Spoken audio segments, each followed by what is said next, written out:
Kabla ya taarifa hizi za ndani ambazo tunazibeberusha moja kwa moja kutoka Mbeya, Tanzania, naomba uchukue sekunde moja tu, ikiwa wewe ni mgeni, uponyeze patoni ya subscribe, uwashe kengele ili kuendelea kupata taarifa hizi kila wakati.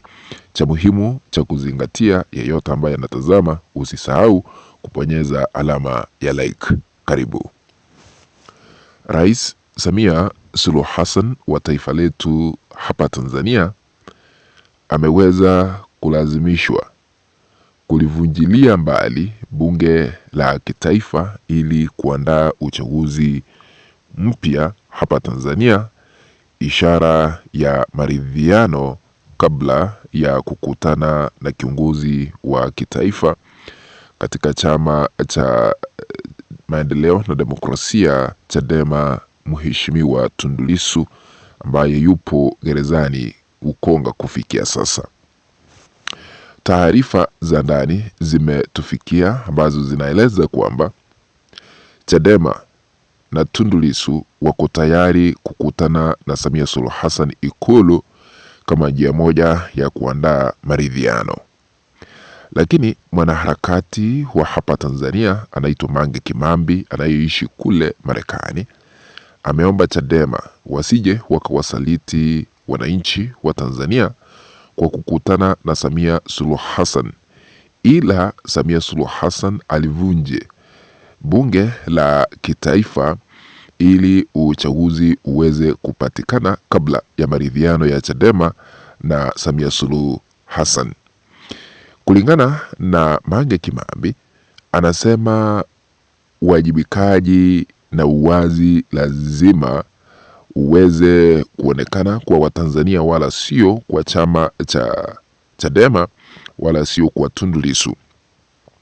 Kukaa gerezani kwa Tundu Lissu ndio kunaeleweka ni kwa sababu ya kupigania Watanzania, lakini kuachiliwa kwake na kuingia kwa maridhiano na Samia Suluhu Hassan kunaweza kufungua mlango wa Samia kuendelea kutawala hadi mwaka wa 2030 pasipo patikana haki hapa Tanzania. Kwa hivyo Mange Kimambi anamlazimisha Samia kuhakikisha ya kwamba amelivunjilia mbali bunge la kitaifa ili uchaguzi ukaweze kurudiwa hapa Tanzania na sio kumwachilia Tundu Lissu kwa maridhiano, kwa sababu huu utaonekana ni usaliti mkubwa. Kwa nini wanaharakati wanapendekeza uchaguzi uweze kurudiwa hapa Tanzania? Inasemekana ya kwamba katika uchaguzi uliofanyika, kinachosemekana ni uchaguzi wa 29 Oktoba mwaka jana, hakukuwa na uwazi kwa sababu siku hiyo kulikuwa na maandamano. Baada ya siku hiyo kulikuwa na maandamano giza kikatanda hapa Tanzania na watu wengi waliweza kuuliwa, na kufikia sasa hamna kuna baadhi ya familia ambazo hazikufanikiwa kupata wenzao, jamaa zao, ili kuenda kuwazika na kuonyesha heshima ya mwisho baada ya kupigwa risasi kupitia vyombo vya dola. Sasa haki ndio hii wanaharakati wanaipigania, uwajibikaji ndio huu Watanzania wanaipigania, haswa wanaharakati. Kuna ripoti zile ambazo ziliweza kutufikia kwamba sasa hivi Tundu Lissu yu tayari kwa maridhiano baada ya kukutana na Lazarus Chakwera. Akasema ya kwamba watakutana na Samia Suluhu Hassan, lakini akatoa masharti kwa yale ambayo yanastahili kufanyika. Tume mpya ya uchaguzi ikaweze kuundwa, aweze kuachiliwa kutoka gerezani, kesi yake ya uhaini iweze kufutwa ili kuruhusu hayo yote kutimia. Sasa imeonekana Tundu Lissu anaenda kuachiliwa. Imeonekana Tundu Lissu wakati wowote kuanzia sasa anaachiliwa na awe huru. Sasa wanaharakati wanasema ya kwamba ndio tunakubali kuachiliwa kwake, lakini kuachiliwa kwake ni insult kwa Watanzania ikiwa wanaenda kukutana Ikulu na Samia Suluhu Hassan. Kile ambacho kinastahili kufanyika ni bunge la kitaifa kuvunjwa ili uchaguzi ukaweze kuandaliwa humu nchini. Kumbuko ya kwamba kinachosemekana ni uchaguzi wa mwaka jana, tume ya uchaguzi iliweza kumtangaza Samia Suluhu Hassan kuwa mshindi wa kiti cha urais kwa 98% na kuandikisha rekodi mpya ambayo haijawahi hawajaandikishwa katika taifa la Tanzania kufikia sasa. Na hata wana CCM wabunge wengi ni wawili tu ambao waliweza kuchaguliwa kutoka mrengo wa upinzani, wengine ni wa CCM wote, 99.9% ni wa CCM. Ndio maana tumeshuhudia changamoto hapa na pale, hatuwezi jua kama waliweza kuchaguliwa, lakini waliweza kujichagua kwa sababu hakukuwa na uchaguzi, mitandao ilizimwa na tunashindwa ni kivipi kituo kile cha kujumlisha matokeo ya kura kilikuwa kinapokea matokeo kivipi, kwa sababu mitandao ilikuwa inazimwa na Tanzania ni kubwa.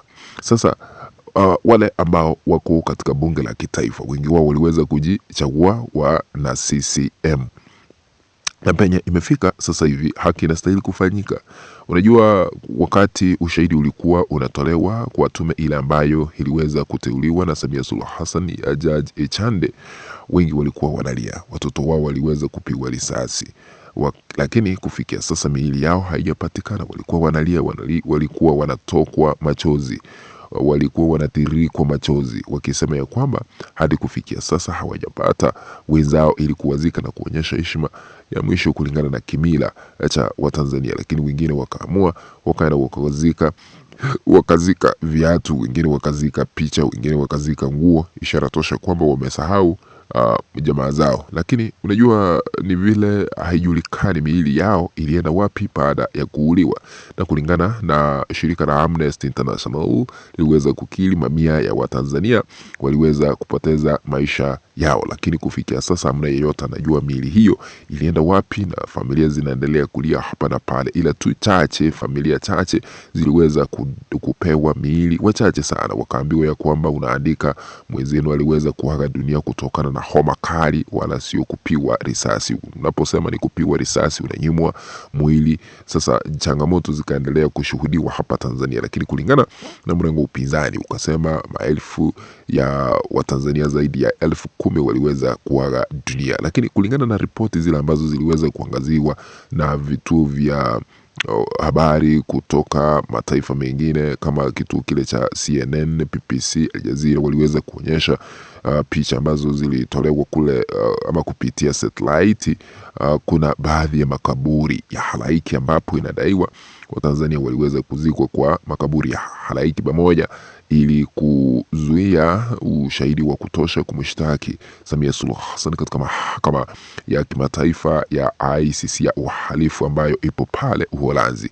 Sasa haya ndio yaliweza kuchangia Samia Suluhu Hassan kuzuia ushahidi huu, na familia nyingi hazikufanikiwa kupata miili ya wenzao. Lakini sasa wanaharakati wanasema ya kwamba kuachiliwa kwa Tundu Lissu ni sawa, lakini wasikutane kwa maridhiano kwa meza na Samia Suluhu Hassan, kwa sababu itakuwa ni usaliti mkubwa. Lazima bunge la kitaifa liweze kuvunjwa. Kwa hivyo anamlazimisha Samia Suluhu Hassan kulivunja bunge la kitaifa ili haki iweze kupatikana. Wale ambao wanastahili kuchaguliwa wachaguliwe kama wabunge, wachaguliwe kama diwani, wachaguliwe kama rais kupitia njia halali, wala sio kujichagua vile waliweza kufanya mwaka jana. Kwa hivyo ni changamoto nyingi ambazo zinaendelea kushuhudiwa katika taifa letu la Tanzania, lakini tunaendelea kusifuatilia. Tunapozipata zingine tutakuwa tunarudi hewani ili kuwafahamisha. Kufikia hapo, naomba kutia kikomo kwa kufahamisha yale ambayo yanayojiri sasa hivi, lakini ikiwa hauja subscribe, naomba uchukue sekunde moja ya mwisho, bonyeza button ya subscribe, washa kengele ili kuendelea kupata taarifa hizi kemkem kila wakati, na kwaheri.